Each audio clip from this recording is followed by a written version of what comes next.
Welcome to Thank You for Your Service on Wisconsin Rapids Community Access Media. Thank you for your service is a program that will feature veterans of our community from all branches of service and conflicts, as well as information for the veterans and their families. My name is Tom Heiser, and I will be your host. Today we will be interviewing World War II veteran Robert Prusynski. Mr. Prusynski is a veteran of the Marine Corps and participated in the Marines' amphibious landings in Guadalcanal, Peleliu, and New Britain in the Pacific Theater. Thank you for your service, Robert. Appreciate it. Thanks. Thank you very much for coming in today. When you were younger, before the war started, were you keeping up with what was going on in the war in Europe or the Pacific? Well, not really. I was only 16 years old, and Pearl Harbor was bombed. I was at the Village of Beer and Community Hall playing basketball. That's how I found out about Pearl Harbor. Okay. It was on a Sunday, of course. So after that, I listened to all the speeches and Roosevelt's famous speech and all that. So Was that kind of a motivational speech to you that President Roosevelt well, gave? it was very interesting, you know, because I watched about the Japanese, and it was unexpected, they say, but we don't know really. Okay. So you were playing basketball at the Beer and Community Hall when the bombing attacked. Yeah, it was Sunday afternoon. Was there like a radio there, or did somebody come in? No, I wasn't listening to the radio. I was playing basketball. Okay. And then, how long after that did you join the military? Well, I was 17, July 3rd, and so I went to Milwaukee with this buddy of mine who worked for my dad on a cranberry marsh. And so we went there first and then talked to him, and then later went back and enlisted in the Marine Corps July 31st, 1942. Okay, so pretty soon after the war started, you enlisted. Yeah, well, it was 6 months really, you know. Okay. And after that, after being enlisted, they put me right on the train to San Diego to boot camp.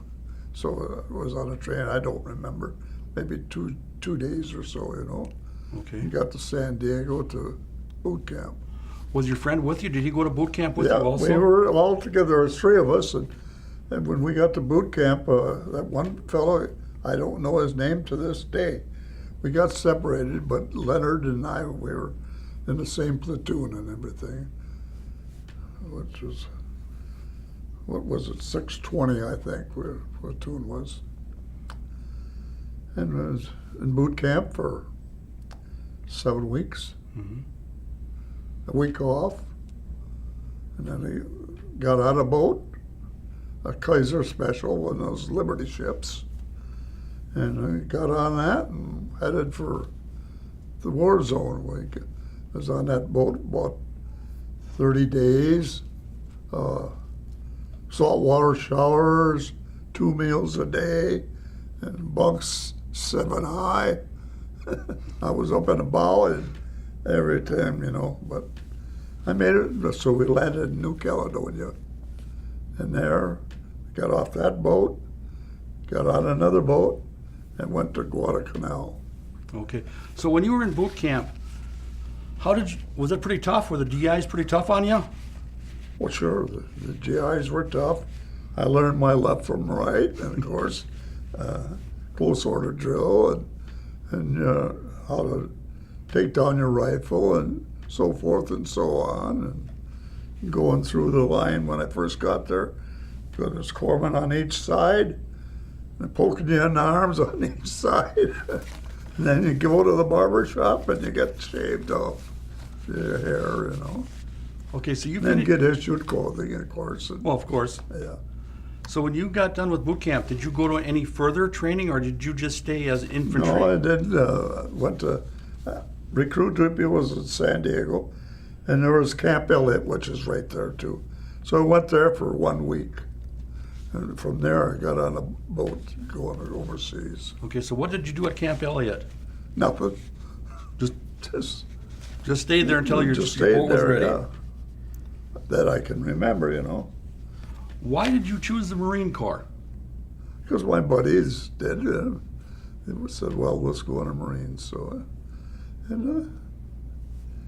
didn't know much, And of course, I was only 17. And my father and mother had to sign for me, They didn't realize that they needed bodies, Mm-hmm. And of course, I wasn't on the original invasion. I was there. I arrived in Guadalcanal on November 12th. That's when the big sea battle was going on. Okay. And that, and they got off that boat and got on shore there, and there was air raid right away, and didn't know what to do and all that. But so somebody came along and says, well, you're going up to E Company, 2nd Battalion, 5th Marines, and my friend Leonard went to K Company, I think, and the 7th Marine Regiment and that. So that's where I was, up there. And first night on the front lines, I was with a guy with good friends, but his name was Irv Courier. And I had to sit out on watch by the barbed wire, And I was, I didn't know what to think, you hear everything dark, and that. And he says to me, he says, Ski, you listen and watch. And he had a poncho and had to put it over his head so he could have a cigarette, And that, so very, very interesting, And that, so I was there during that sea battle, and it was raining, and then one morning we was in a foxhole. Another kid I can't remember his name. He was from Kentucky. He was scared, and I was scared too. But anyway, there happened to be a big Japanese dud from a battleship or destroyer, something, landed maybe 100 yards from us in a big hole. Fortunately, it didn't go off, and after that, I was up in the front lines there till we got relieved in December. I think it was 11th or 12th of 42. So you spent that whole time at Guadalcanal then? Yeah, and then we got on a boat, and we had to get up and climb up the cargo nets on the side of the ship.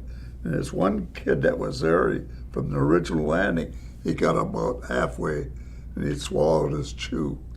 And I thought he was going to fall down in the boat again, but the Navy guys rescued him and went up there. So we went to Australia. Okay. You mentioned you were there at Guadalcanal during the sea battle. Yeah. You said there was fired a lot of shells in the air. Oh yeah, they would shoot up those star shells at night, and it looked like daytime, So how far away was that battle from you? So that was it lighting up your area also? Oh sure, it lit up the whole area, And I didn't know what was going on, That's where they stuck a lot of ships, and that's where Iron Bottom Sound is. That's where all the ships are stuck, so that's what they call Iron Bottom Sound. To this day, even, Okay. And so we went to Australia. So what? While this sea battle is taking place, Yeah.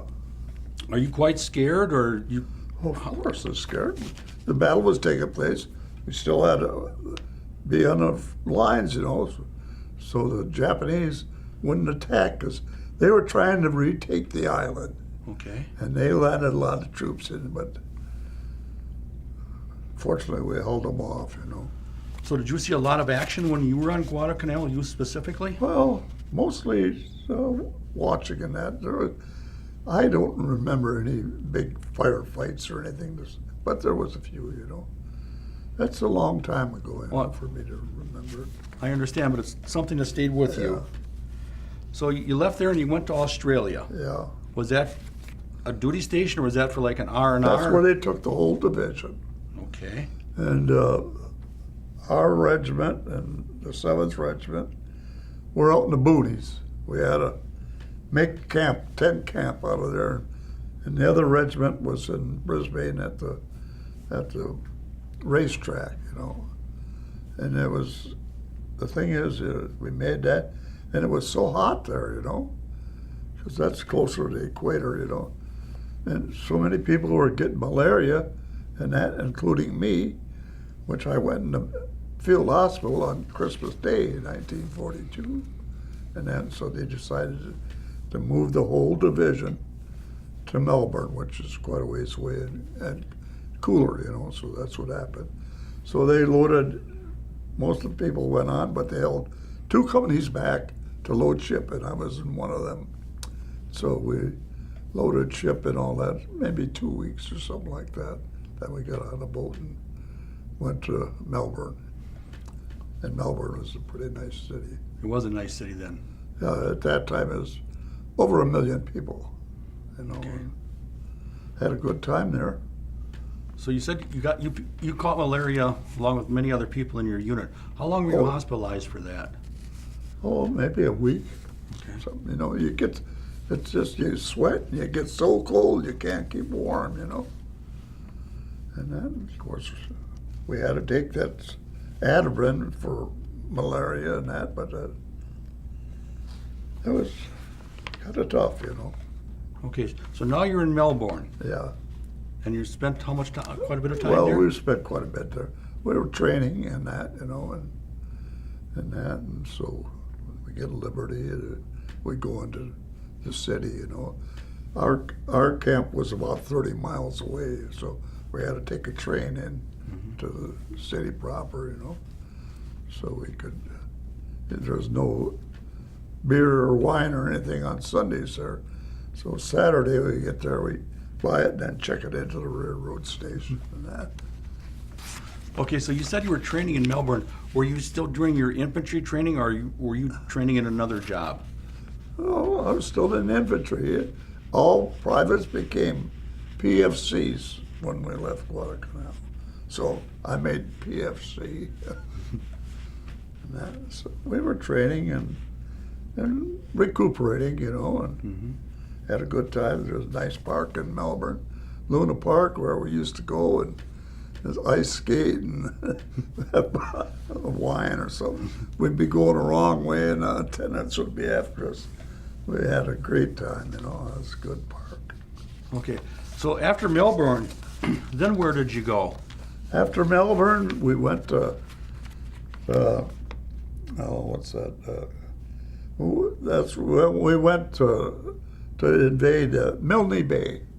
We went to invade New Britain. And so it was there maybe a couple, 3 weeks. And I think we had invaded New Britain. I think it was maybe Christmas Day back here. And so we invaded New Britain. And the reason we went to New Britain, is Cape Gloucester, is that the big Japanese base was on Rabu on one end. In other words, we were just trying to isolate Rabu, you know, and so it was mostly patrol deal and all that, you know. So I never seen it rain so hard in all my life, you know.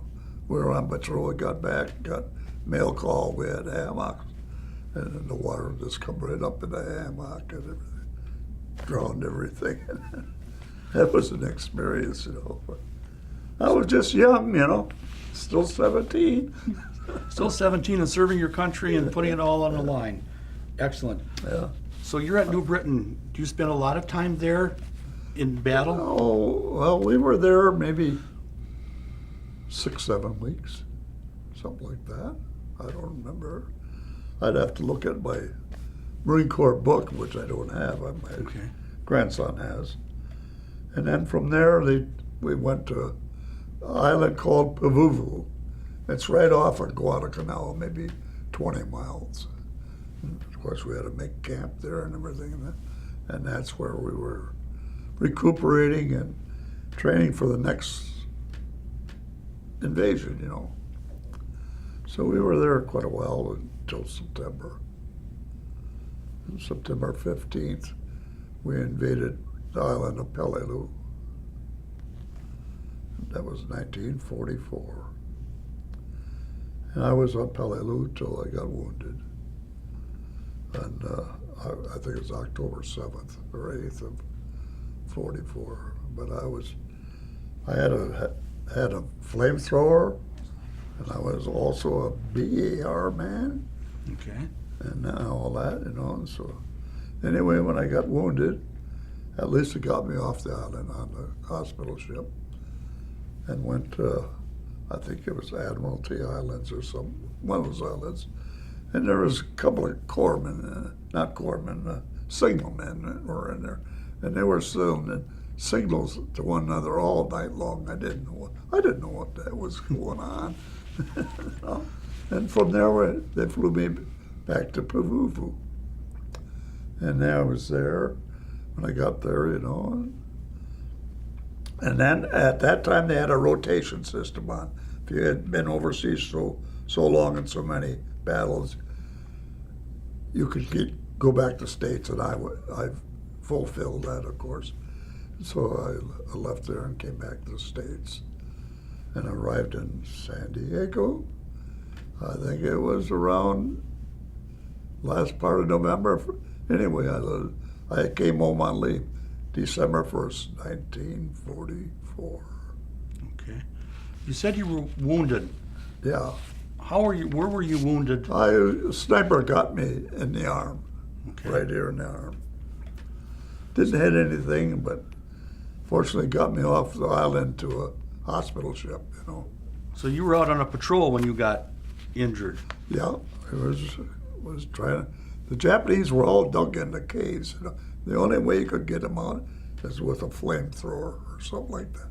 And, just smoke them out. The flames would just take all the oxygen away anyway. So I run a flamethrower for a while. I've done them all, the bazookas, Okay. BARs. I've had training in all that stuff. So we came back. I got it was a presidential liner, and there was a bunch of people, soldiers from, I think, Burma. And we were on that boat, and I came back, and of course I was still kind of bandaged up and all that. And so I got on a deal where I missed duty, where I got to do a little missed work, and got 2 meals a day, and came back to San Diego. Okay, you said you came back to San Diego on leave. And after leave, I was home for 30 days. The girls know that, and then I had to go back. When I came back, we're going to give you duty close to home, Well, I thought, man, maybe Great Lakes Naval Air Station, Well, that didn't happen. I went, they sent me to St. Julian's Creek, Portsmouth, Virginia, which was a naval ammunition depot, and that's where I was there, We had to check every car in and out, Mm-hmm. and all that, but I finally managed. I knew how to read and write pretty good, even as young as I was. So I worked myself in the post office. Okay. So I got in there, so I didn't have to stand all that guard duty. I was able to write out money orders and all that, So we were there, and afterwards, I got transferred to Camp Lejeune, North Carolina, and that's where I was, getting ready to go back overseas when they dropped the bomb. So when you were getting ready to go back overseas, were you going to Europe, or were you going to go back to the No, Pacific? it's going back to the Pacific. And I didn't know. My mother and dad tried to get me out of the Marine Corps twice, but they wouldn't let loose because my dad was in agriculture and that, but they wouldn't let loose. I didn't know that. I have all the records of all that, And so went to Camp Lejeune, and of course they dropped the bomb and the war ended, and I was getting discharged. They found out I had TB on a routine x-ray. So I got discharged to a vet's facility in Waukesha, Wisconsin. So I was there, and then there was a place in Stevens Point, so I'll get closer to home. So I went there. Well, there's a Catholic place, They're trying to convert you all the time, And so I didn't like it. I walked out. I wasn't sick, but I knew it. So in any event, I was home for a while. I knew I had to go back, and my sister was living out in Tucson, Arizona. So I went out to Tucson and got in that Vets Hospital in Tucson, Arizona, and I was there until they released me. That was in 1948. Came home for my sister's wedding and stood up for my other sister. My other sister got married, and I got married in November of 48. So my dad got rid of 4 of us kids in one big swoop. Cost him a little bit of money that year. Yeah. So that was that, and I came home and I worked out at Cranberry Marsh for a while and all that. So that's probably about the end of my career, so. Okay, so when you were in service, did you receive a lot of medals or awards? Well, I got the Purple Heart, of course, and, Okay. and sharpshooters and medal from the rifle range and every presidential citation and all that. My grandson has all the stuff. Okay. So, no, I didn't get a lot of medals, So that's about it, the story of that. But you did see a lot of action when you were in the Pacific, Oh, quite a yeah, bit, yeah. on patrols and. You bet. Yeah. I was right in the middle of it all, our company. E Company, 2nd Battalion, 5th Marines, 1st Marine Division. Okay. So you came back and you started working at the Cranberry. Yeah, I helped my dad and that on the Cranberry Marsh, and I worked in the beer and mill for a while. So what Cranberry Marsh was it that you worked at? It was Dempsey's. Dempsey's Cranberry Marsh in the village of Barron. Okay. We moved there in 1932. So that's where I grew up in Okay. Barron. You said that you were wounded. Do you belong to any veterans organizations? I belong to DAV. Okay. That's the only one I belong to now. I don't know if I might have belonged to the VFW at one time, I don't remember, but that's the one that I belong to now. Okay. I'm a lifetime member of that. Well, thank you for that. You had mentioned that you went over with a friend. Yeah. Did you stay in touch with him after the war, or? No, I didn't.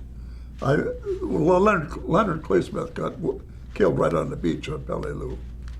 And I had a friend that he came to see me in Wisconsin. His name was Elmer Drake. And he came here and visited with me for a few days and that, went back. And then I was going to go see him. He was from New Jersey. I was going to go see him and found out he got killed in a motorcycle accident. So that's too bad, Mm-hmm. But the first guy, when I went on and seen on a patrol that first night, Irv Courier, I did go visit him. He lived in Bay City, Michigan, and a wife and I took the ferry across and I visited him. Other than that, that's about it. So do you have any more questions you want to ask me? I was going to ask you, is there anything more that you want to tell us about your time in service or anything like that? Well, I didn't know too much. I was just a kid, and I look back at it, and sometimes, it wasn't as bad as it sounded, I guess for the only reason I was a survivor,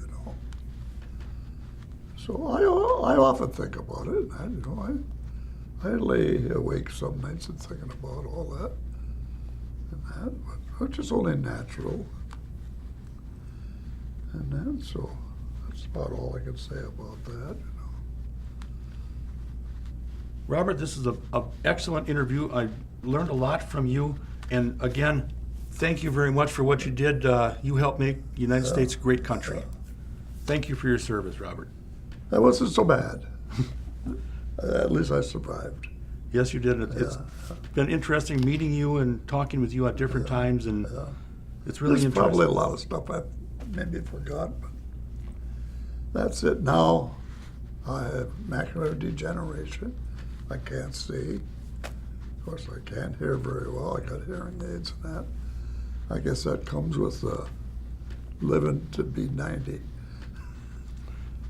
And But I'm still around. yes, you are. And Yeah. the information that you shared with us today is Yeah. really fantastic. It really is. Yeah. So again, thank you very much, Robert. Okay.